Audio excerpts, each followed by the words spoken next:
Hello, this is Dr. Grande. Today's question is, can I analyze the case of the Harrison family murders? Just a reminder, I'm not diagnosing anybody in this video, only speculating about what could be happening in a situation like this. If you enjoyed this video, please like it, subscribe to my channel, consider supporting me on Patreon, and check out my podcast, Bella Grande Media. I will put the relevant links to those items in the description for this video. First, I'll look at the background in this case. I'll move to the timeline of the murders, then offer my analysis. Bill and Bridget Harrison lived in Canada. They met at a performing arts theater when they were both teenagers. The two became romantically involved. Bill was black and Bridget was white. They experienced racism, but remained committed to their relationship. They would marry in 1969 and move to Mississauga, Canada, which is outside of Toronto. The couple was unable to have children, so they looked into adoption. In 1973, they adopted a 6-month-old baby named Caleb. He had Tourette's syndrome and struggled academically. In 1975, the family moved into a house at 3635 Pitch Pine Crescent. Caleb graduated high school and went to work in a shipping and receiving business that sold collector Barbies. In 2000, he would meet a woman who worked behind the front desk at that company, named Melissa Merritt. Caleb was 27 and Melissa was 19. The couple became romantically involved and wanted to start a family. Melissa claimed that she had a number of medical problems, which meant her chances of becoming pregnant would decline drastically if they waited. She wanted to have children quickly. Within 3.5 years, the couple was married with 2 children. They lived in Georgetown, about 30 minutes from Bill and Bridget. Caleb developed a problem regulating his intake of alcohol, and Melissa seemed to have trouble regulating her level of honesty. She was a pathological liar. She made up a number of stories, including that she had ovarian cancer. In reality, she had been treated for a cyst. Melissa called the police in June of 2005 to report Caleb had attacked her by putting her in a headlock and repeatedly striking her head. He was arrested and eventually convicted of domestic assault. Melissa and Caleb separated. Caleb moved back to the home of Bill and Bridget. Melissa stayed in Georgetown and refused to allow Caleb to visit their 2 children. About a month later, Caleb slammed his vehicle head-on into a taxi while driving under the influence. He was coming back from a party. He killed the driver of the vehicle and injured 4 passengers. He was arrested and released on bail. A few weeks after this, Melissa called the police to report a home invasion. She claimed that she was attacked in her backyard and implicated Caleb. When the police went to talk to Caleb about this, they noticed he was still recovering from serious injuries from the fatal collision he had caused, meaning he would have been unable to perpetrate the attack reported by Melissa. No arrest was made.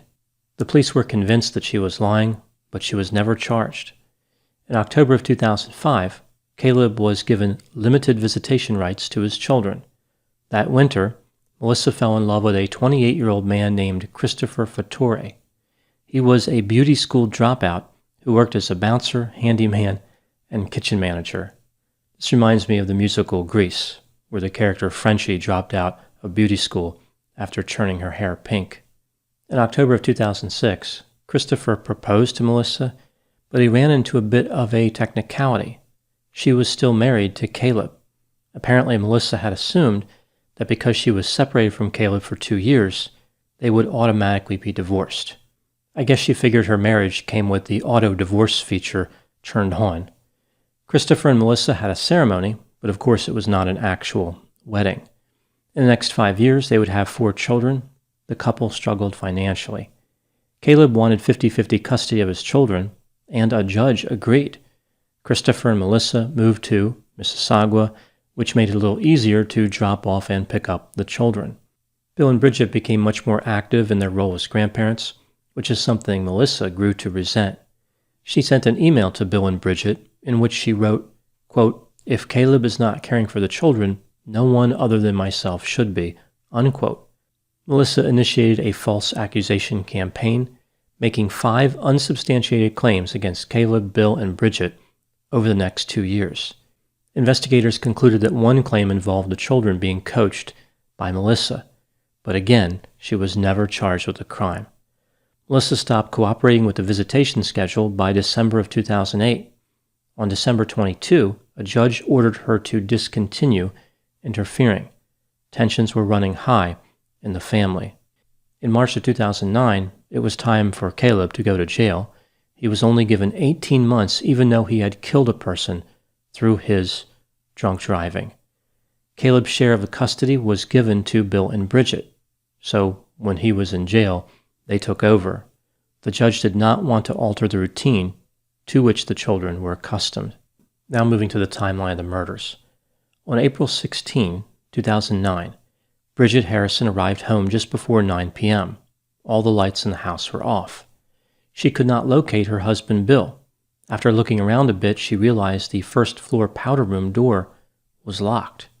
She picked it with a pin and found 64-year-old Bill Harrison dead on the bathroom floor. An autopsy revealed he had abrasions on his neck, a fractured sternum, and a large bruise on his scalp. It was determined he died from acute cardiac arrhythmia.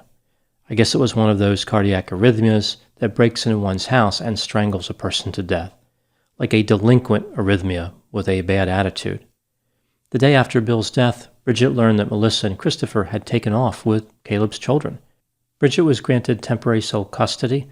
The police issued an arrest warrant for Melissa. Melissa was located in Nova Scotia and arrested. She was returned to Ontario. She was released on bail under the condition that she would not have unsupervised contact with the children. Caleb was released early from jail. He'd live with his mother and children. On one occasion, Melissa and Christopher visited the Harrison home, which was a violation of Melissa's bail conditions. She was arrested and spent 3 days in jail. On April 21, 2010, which was the day before the hearing about the abduction, Caleb's 8-year-old son came home from school on his bicycle. He opened the door and found 63-year-old Bridget Harrison lying at the bottom of the stairs, not far from the powder room where Bill Harrison's body was found in April of 2009. Bridget had abrasions and bruising on her chin and her neck was broken. There were 2 theories. She was strangled or fell down the steps. In reality, both were possible. Someone could have strangled her and then thrown her down the steps. The coroner updated the file. Now the deaths of Bill and Bridget were categorized as undetermined. Melissa told the police that she was working in her new home daycare business on the day Bridget died. Christopher said that he had been running errands and working in the backyard. The police determined no crime had been committed. I guess they stopped reading the criminal code before they reached the strangulation section. On August 23, 2013, one of Caleb's coworkers and a housekeeper discovered his body in his bedroom. He was lying in his bed with a blanket pulled up to his chin, as if he was sleeping. His knuckles were swollen, there were deep scratches on his chest, and bruises and abrasions on his neck. Later it was determined that 40-year-old Caleb Harrison had been strangled. Finally, the police started treating all 3 deaths as homicide. Although I can just picture there was still one police officer who wasn't convinced there was a murder, standing there and saying, "When a 4th person dies, then call me." Melissa had been granted limited access to the children. She was due to return the children the day after Caleb was murdered. So again, we see highly suspicious timing. 2 weeks after the murder, Melissa filed for sole custody. In January of 2014, Melissa and Christopher were arrested and charged with first-degree murder in connection with the deaths of Bridget and Caleb Harrison. Christopher alone was charged with killing Bill. This was a second-degree murder charge. Christopher confessed to murdering Bridget and Caleb after 13 hours of being interviewed, but later recanted and said that he only confessed in order to get a better deal for Melissa. At this point, the police felt confident they had Christopher for 2 murders, but they still didn't have Melissa. It was plausible that Christopher had acted on his own. A few days after Christopher's confession, the police arranged for he and Melissa to be in a room together at an airport along with a recording device. At one point, Christopher said, quote, "I'm taking the rap for it to give you accessory after the fact," unquote. This statement and others didn't really represent a smoking gun. This was something Christopher was saying, not Melissa. What they really needed was Melissa admitting to something. Inside a trailer the couple had left behind when they initially moved away, the police found a laptop, which both Melissa and Christopher had access to. It contained an extensive internet search history.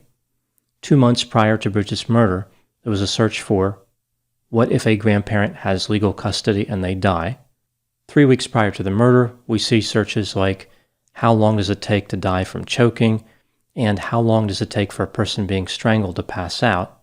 A month before Caleb's homicide, there was a search for easy ways to kill and get away with it. I find this interesting specifically due to the inclusion of the word easy. I could just picture them searching and thinking to themselves, we want to commit these murders, but we really don't want to have to work hard. Isn't there an easy way to kill? The trial started in September of 2017. The prosecutor's theory of the crime was that Christopher and Melissa conspired to commit the murders, but Christopher acted alone in the actual homicides. The prosecution did not try to argue that Melissa was involved in Bill's death. The motive was the custody dispute and the potential to inherit millions of dollars from the Harrison estate. Ultimately, the jury found Christopher guilty of murdering both Bridget and Caleb. He was found not guilty of murdering Bill Harrison. Melissa was found guilty of murdering Caleb. As far as the murder charge connected to Bridget, a mistrial was declared. Melissa and Christopher were sentenced to life in prison with the possibility of parole after 25 years. Now moving to my analysis, I'll start with the question, were Christopher and Melissa actually guilty? Let's look at the evidence both for and against the idea they were guilty, starting with the inculpatory evidence. Both Christopher and Melissa had a motive, the custody dispute, and the money. Christopher admitted to killing Caleb, but said he only meant to rough him up to get more time with the children. DNA from Christopher was found under Caleb's fingernails. In Christopher's garbage at his home, there was a pair of shoes he purchased at Walmart not long before the murder, and a pair of gloves containing his and Caleb's DNA. It seems unusual that Christopher would have killed Caleb without the support of Melissa, so she really had a motive as well, as I mentioned, and it makes sense they would have worked together. In statements to the police, Christopher and Melissa both admitted the fact that they went to Walmart the night before the murder. Melissa had a long history of making false allegations against Caleb and was considered a pathological liar. Now moving to the exculpatory evidence. There were no witnesses or video surveillance tying Christopher or Melissa to any of the murders. No physical evidence tied Melissa to any murder. It's possible that Christopher could have acted without involving Melissa. The couple was recorded by the police for many hours in various circumstances, including in the airport, and really didn't say anything that inculpatory. The searches on the laptop don't look good, but again, both of them had access to that computer. Considering the evidence, were they guilty? As far as the homicides of Bridget and Caleb, I believe both Christopher and Melissa were guilty in reality, but I don't think Melissa was guilty of murder beyond a reasonable doubt. The reality is they just didn't have much in the way of evidence against her. I think what happened in this case is that Melissa wanted to get Caleb out of the way as far as custody. She was disgusted by Caleb. He had been violent. He was convicted of domestic violence. He had killed somebody while driving drunk. Melissa believed that he should be out of the picture as far as custody. She had built a life with Christopher, and she didn't want any interference from Caleb. Bridget and Bill became ambassadors for Caleb, in a sense, helping him with court and custody issues. I think Melissa viewed this as unfair. She did not believe they had a right to be involved. Melissa tried using deception excessively. She made all those false reports, but it did not help her to achieve her goal. She was becoming frustrated, running out of options. Therefore, she resorted to murder. She thought by taking out Caleb's support system, she would reduce his ability and resolve to fight for custody. Christopher was extremely easy to manipulate. Melissa was able to direct him to kill Bridget and Caleb. Even though he was found not guilty in the murder of Bill, he probably killed him too. Through a series of mistakes and gullibility, the police ignored the first and second murder, only being convinced to investigate when Caleb was found murdered. This probably emboldened Christopher and Melissa. Now they thought they were invincible. They thought they would never get caught. So when Bill was killed, they felt somewhat confident. When Bridget was killed, they felt really confident, and this made them assured enough to kill Caleb. The mistakes that the police made in this case are unimaginable. Christopher and Melissa were not sophisticated criminals. Finding the search history on the laptop earlier could have prevented Caleb's death. It was like there was some type of competition. Christopher and Melissa were low-quality criminals. The police were trying to be even lower-quality officers. All these people contributed to an entire family being wiped out. Those are my thoughts on the case of the Harrison family murders. Please put any opinions and thoughts in the comments section. They always generate an interesting dialogue. As always, I hope you found my analysis of this topic to be informative. Thanks for watching.